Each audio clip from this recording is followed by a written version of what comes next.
hitting them with the red lip.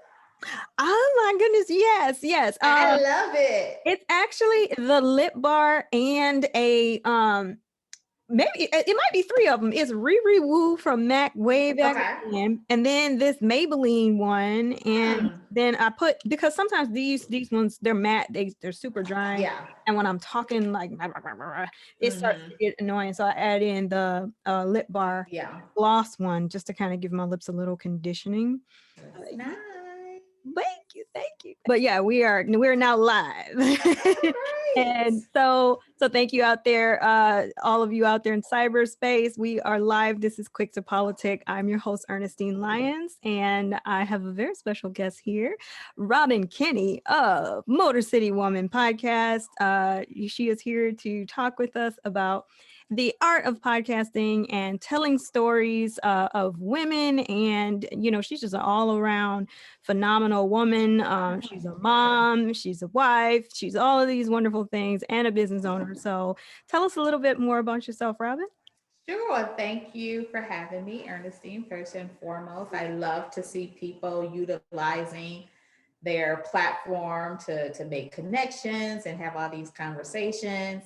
I am born and raised here in Detroit, and my life and background is the stereotypical Black family. My grandfather moved up here from Alabama during the Great Migration in the 1940s, got a job at Ford, retired from Ford, pretty basic middle class family. After graduating from Michigan State with both an undergraduate and then a master's degree, I worked for Michigan State for a while, but then moved back to Detroit. I was homesick and just really fell in love with entrepreneurship and the small business community in general. And that was my career until I began Motor City Woman Studios back in 2015. That is awesome. Thank you. Thank you so much. And I didn't know that you had left and then you came back. And I feel like there's always some pull to, bring people back to the Metro Detroit area and, just kind of like be closer to family. And then Mm-hmm. also it's something unique about, kind of being that big fish here where, everywhere else it's like you can be a small fish in a big Mm-hmm. old pond, but then here you can be a big fish in a small pond, and kind of have that experience. Which brings me to like entrepreneurship. So tell us how much of, your business model ended up having to shift and pivot during the pandemic, because Motor City Woman Studios, they were like, you come there. And I remember the first time I even found out who you are, what you do. It was Le Petit Déjeuner. They Mm-hmm. had like this whole session where Motor City Woman was there on Sundays or something like that. And there were different people who were live right there, on the spot doing their thing. So I just think that was kind of cool to have like these in-person interactions, and that, Mm-hmm. the art of podcasting in itself is, being with somebody in the studio, Right. in my experience. So how much of that had to shift, and what has that shift been like for you pivoting? All of it had to shift. And the event that you're recalling was part of the Detroit Podcast Festival. And one of the days we were able to lead a session featuring women podcasters.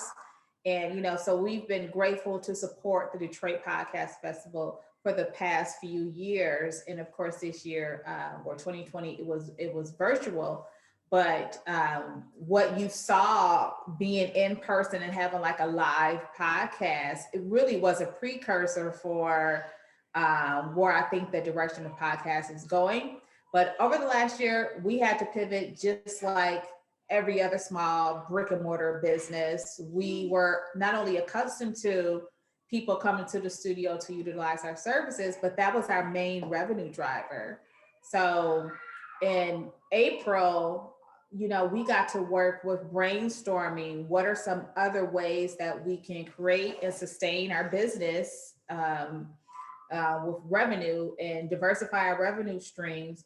But also, and more importantly, we wanted to make sure that we could continue to support podcasters. And what does that look like if I can't be in the same room with you? How can I still support the creation of podcasts, the support of a growing podcast. And so, although the last year has been more than challenging, I will say, if it wasn't for this last year, I probably would have been forced to be creative and to put out more products and digital products specifically to support podcasters nationwide.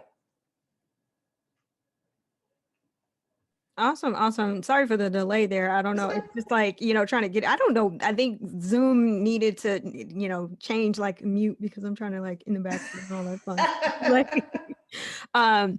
Because like I said, I'm on the condenser microphone, which picks up every truck. Everything. And exactly.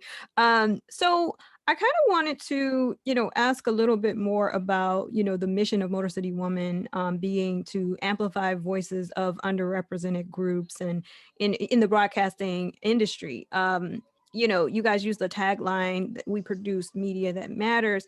Tell us the why behind your mission and, what's in store for the future of underrepresented voices, because they're kind of having a moment right now. I think that 2020, what we got out of that was this need to, really pay attention to the things that matter, including like healthcare and better infrastructure and, making sure that we're able to mobilize when it comes to, advocating for, more research around, vaccines and, also, just contact tracing and things of that nature.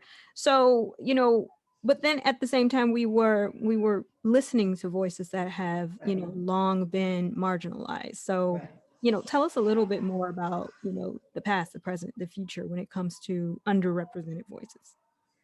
Well, the Motor City Woman story starts many years ago. Growing up in Detroit, I listened to Martha Jean the Queen, who was not only a radio broadcaster, but she owned a radio station. And my mother listened to her, and I was in the back seat of her red Ford Tempo. So I listened to her every single day. And at that time, and even now, it's very rare for not only a woman, but a woman of color to be leading her own show, no co-host, she's just not brought in for special segments, but also owning the station. Because when you own the station, then you can create content that speaks to your people and the things that you're passionate about. So I like to say that the seed was planted very early on of, gosh, wouldn't it be great if we didn't have shows that are considered for women, or these are just women's shows where we talk about women's issues, but that we have shows hosted by women, but from a woman's perspective on all issues. And I saw that as the difference. And although I never looked at what I'm doing now as a career path, I've always had a love for talk radio. And even after Martha Jean the Queen Steinberg passed away, I found old recordings of her on YouTube. And I would listen to them, and it was just captivating for me. After I moved back to Detroit, had my career in entrepreneurship and helping other people start their own businesses. And that's what's so interesting. I fell in love with helping other people start a business. And when the entrepreneur bug hit me, it was all about, gosh, how can we amplify the voices of those that aren't on the radio? Because I still love talk radio, but it was so difficult to find a radio show that spoke to the issues that not only I cared about, but that were hosted by women who I could identify with. That was a very real challenge. And I knew that when we started this journey, that was what I want our mission to be, was to amplify those voices, because we don't have a lack of talent and a lack of women who could do the job. We really at that time had a lack of resources and spaces in which they could do them. Right. And that's definitely admirable work, because, it does take trailblazers, like Martha Jean the Queen. And I remember hearing I never heard her show, but I remember. Now you must go on YouTube, please. Right. Exactly. Promise my me. grandmother, my mom, they all like, oh yeah, Martha Jean the Queen. She was it. She Mm-hmm. was in, she would interview everyone who, you know, ranging from the mayor to the person who just lived on the block and was a community activist. And she was revered, but she was also respected. And there was no one else like her. And that's what, you know, I feel like this has been a theme in the last maybe two shows where we talked about, you know, podcasting being this thing that, you know, is the new avenue for listening to radio, because, you know, people listen to talk radio shows, but, you know, they don't really necessarily have that same heart hitting because everybody's owned by iHeartRadio, or you've got these big conglomerates and you're limited as to, you know, what you can actually say. So that's why you see, and in particular, like political podcasts that are, you know, on the rise, because, you know, people are able to have, you know, a conversation, a candid conversation. And I don't know, and this is something that, me being the kind of politician where like this talk show or this podcast isn't necessarily about, you know, my specific city, but it is about having conversations with folks on political issues. So I do think that, you know, in some ways being able to have conversations, candid ones, about policy and about, you know, what we can do to, you know, get out the word about different issues and mobilize people. And I think that's something that social media and also influencers and, you know, they're able to do, you know, using this medium. And you know, I know you were a guest on Senator Adam Olier's podcast, like We Can Do Better, and you had kind of talked a little bit about, you know, just kind of being you know, somebody who, you know, using an avenue or a medium that can really push for better, push for, you know, just changes. And so, you know, where do you see like the kind of future of content consumption with you know, hitting more niche demographics? And you mentioned Martha Jean McQueen being able to, you know, bring in community leaders and bring in people to have that one-on-one conversation. Like has this been the case for you and your clients? You're able to, you know, really be able to push for those really thought-provoking conversations, or those ones that are really controversial? And, you know, just tell us a little bit more about your thoughts on how this particular medium can be, you know, that source for change and mobilizing things.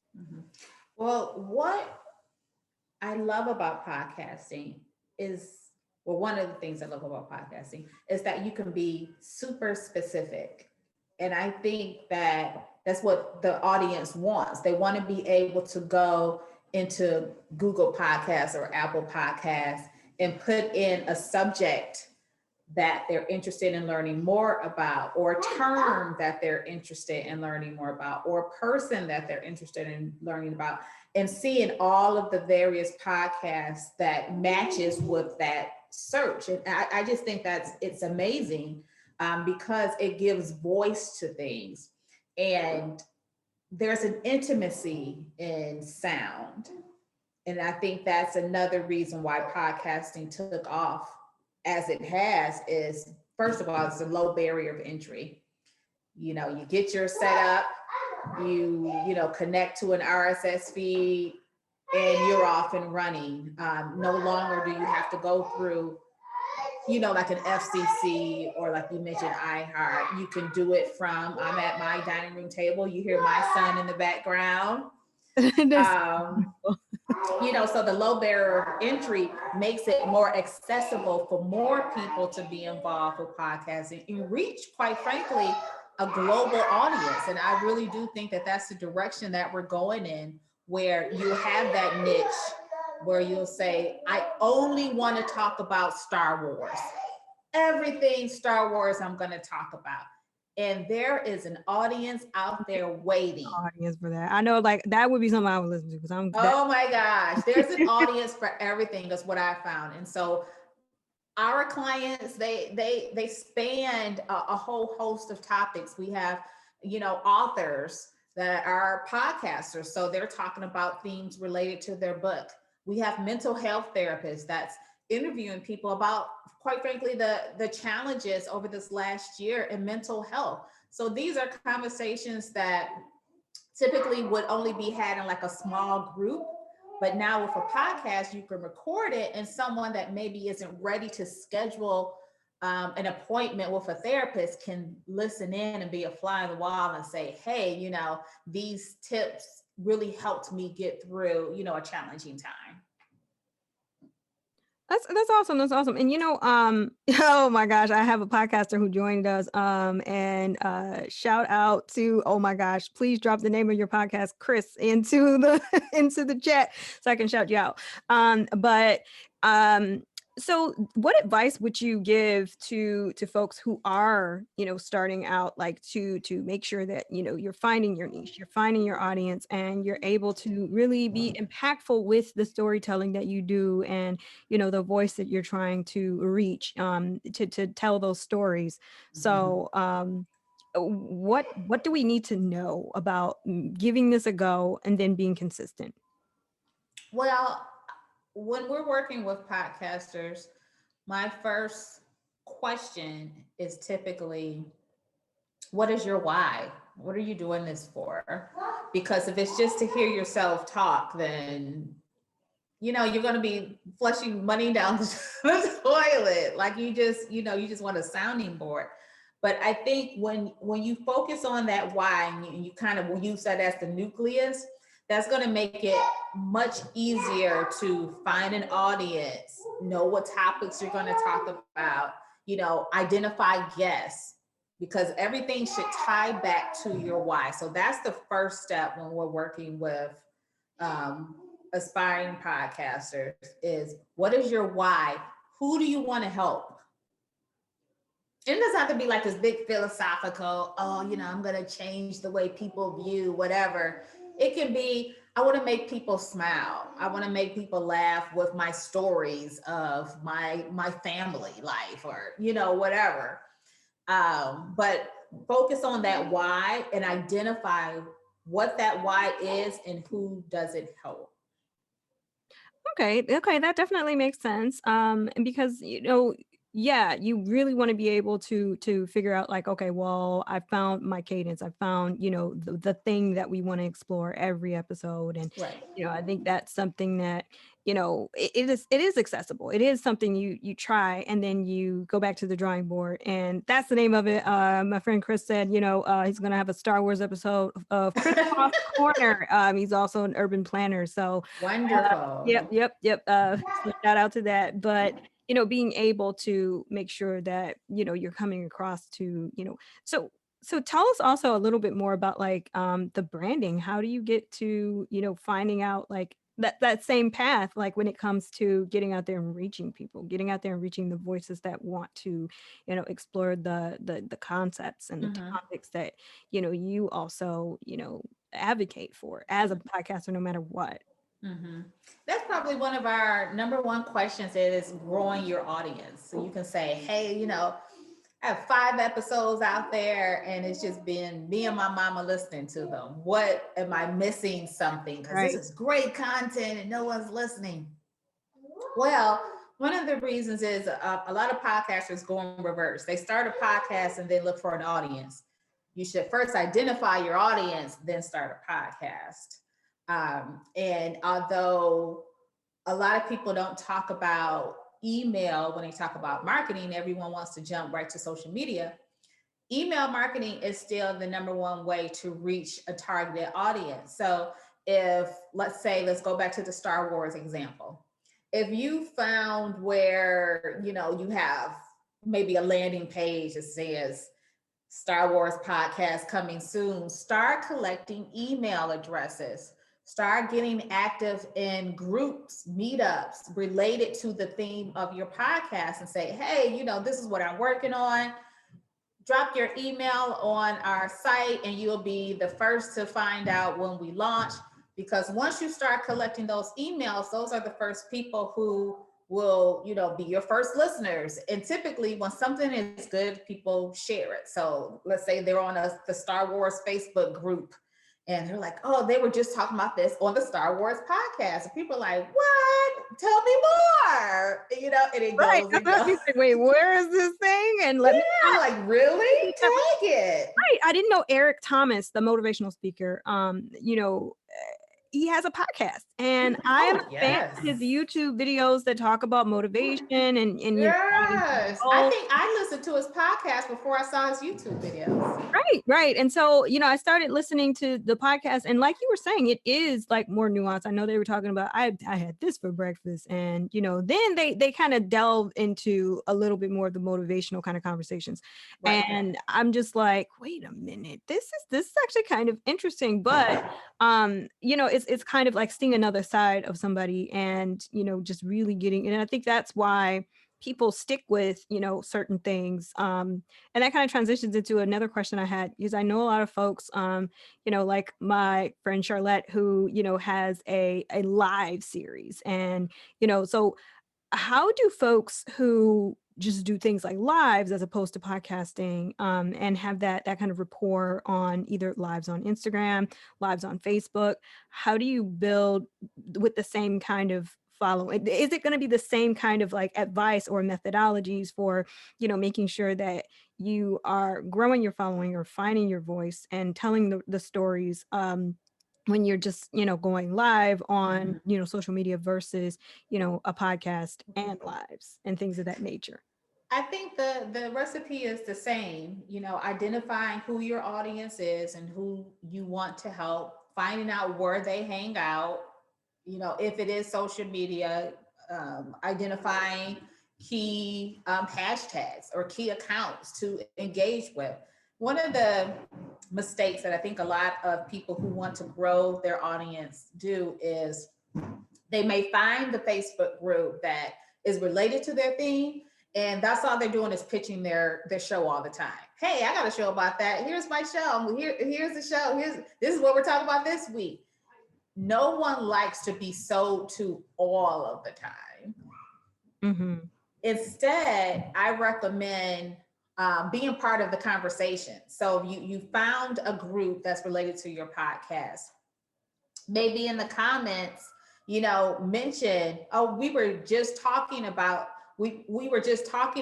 this, and we said this, and maybe not even tagging the podcast initially, but more so starting the conversation and engaging with people, because I know for a lot of Facebook groups, if you promote too much, people are going to report you as spam, and then you're out. And you don't want to get that reputation of the only time I hear from her is when she's trying to get me to do something instead of trying to help me with something. Okay. Well, that's definitely, a fascinating, it's kind of fascinating how fast all of this has grown. I remember when live became a thing, and, I don't know if people realized, how to actually use it and so you found that people were kind of going live all the time. But I do think that it can be a powerful means of, getting out there and telling the stories that are important to tell.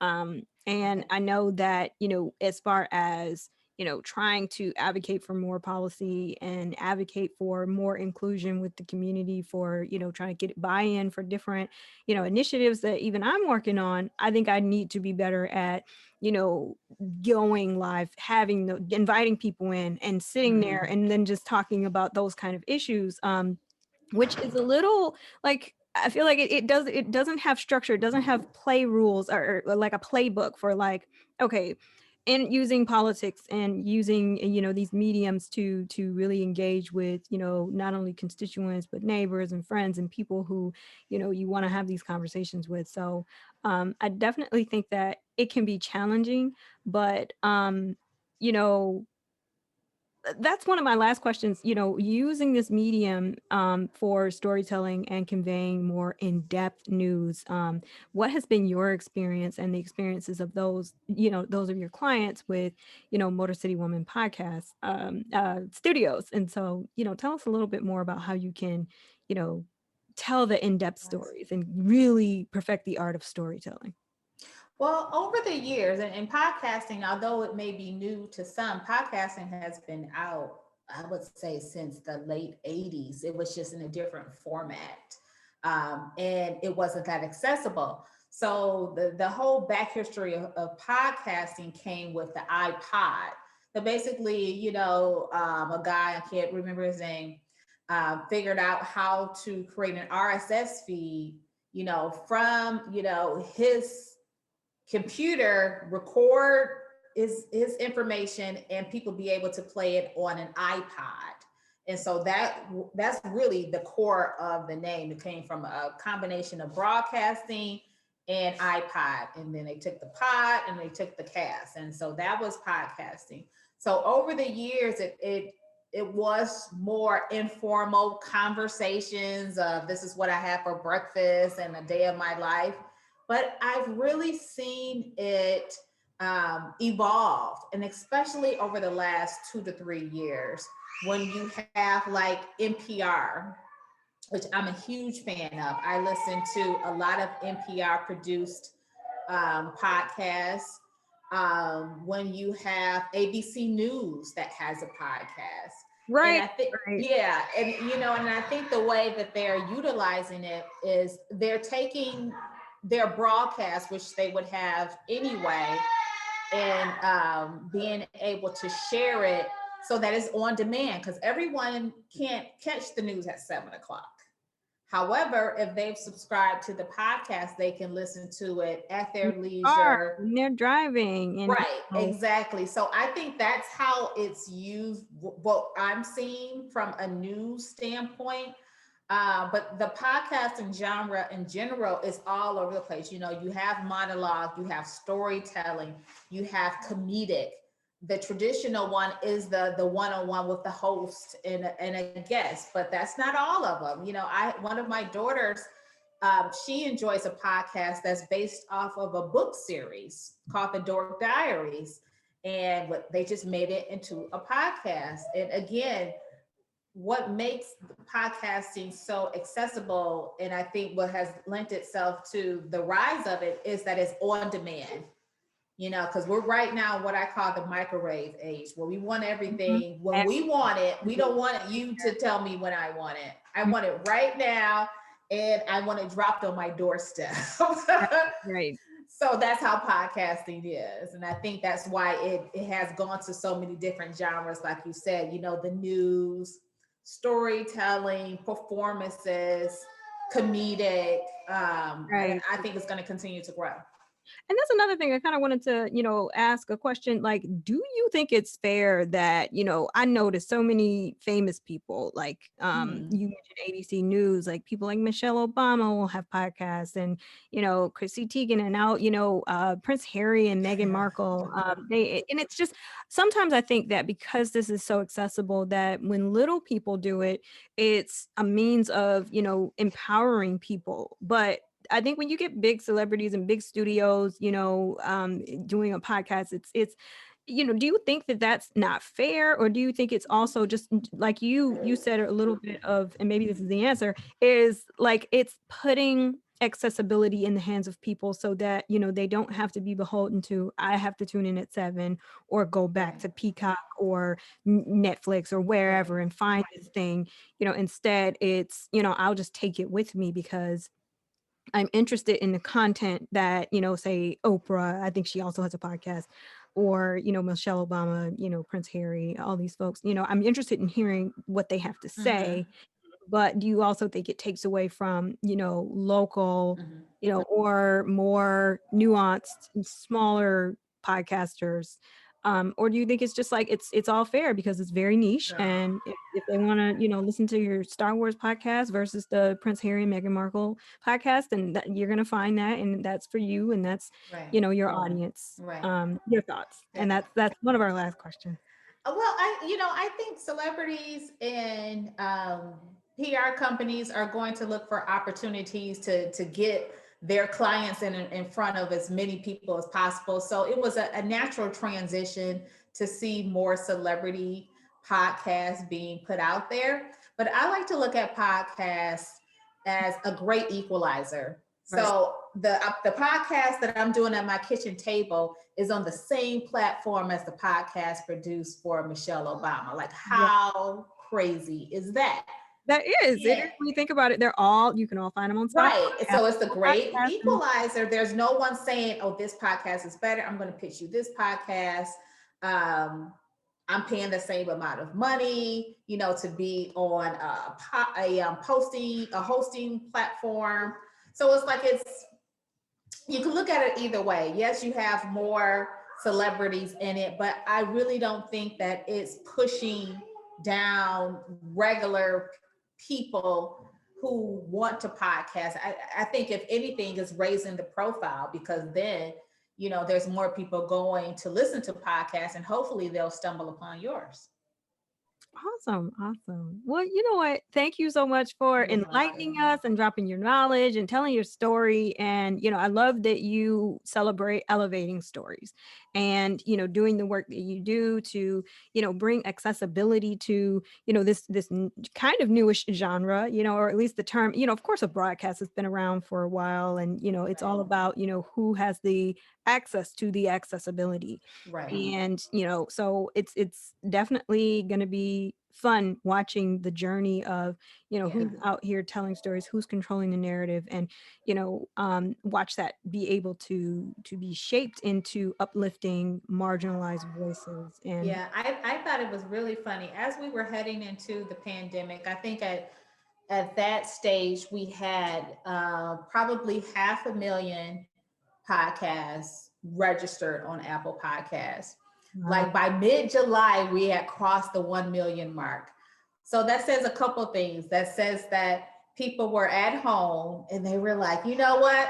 I'm going to start that But I've podcast. been saying since November of 2019 that I'm gonna. Right. I I'm was gonna start. wrong. Hey, so I'm gonna order, and I remember there was a microphone that I wanted a client to purchase, and they were all out of stock. right, And right. It's so like I it think was I just, wanted the blue Yeti, and instead I got this condenser microphone here, I and love it. I really do love to see it. And some people say, "Oh my gosh, everyone's starting a podcast," but I think it'll have the same life cycle as like the blog. Everyone was starting a blog, but the cream rises to the top. So you'll have podcasts out there, and maybe you won't have the people who were just doing it because they were bored, or they really didn't have any content, or they really didn't have a concrete why. And we'll still have those people, podcasting, which I'm really looking forward to witnessing the continued evolution of it. all right, all right. Well, I want to thank you for, being a part of, this episode today and, just talking about the medium in general and, You're also welcome. telling stories of, folks who want to be heard, who need to be heard, and, then just talking about the future and the evolution. And, I'm going to continue. Where can we find you on social media? One. And I hope you continue to just do great things, because like your marketing is on Thank fire, and I love you. We everything that you appreciate that. We're actually in the process of opening up a second location in Midtown, and that will be a teaching recording studio. So what that means is people will be able to take audio engineering classes and learn about mixing and mastering and music. And so that's what we're really super excited about right now. We're looking at a late spring soft opening for that. That will be it's called the Audio Engineers of Detroit. So we'll be hopefully, we will be creating jobs for Detroiters and also being able to tap into a lot of career fields. So we're really excited about that. And again, that addresses another lack of representation within the audio engineering industry that we witnessed. For more information about Motor City Woman, we're at Motor City Woman on all platforms, and you can actually purchase our Oh, product placement. That was oh very nice. yeah, You can purchase. I love it. Love it. Yes. Yes. our Motor City Woman planner for new podcasters. It has everything from setting your intentions for the month to a punch list. So these are actually things that I've worked with clients over the years so that you can keep that podcast growing and thriving. And for more information, you can just go to motorcitywoman.com. All right. All right. I used a smaller, like, I think you had like a like a free PDF or something online of that same kind of thing. And Yeah, there's a it was page helpful, and that we did a freebie of the social media strategy.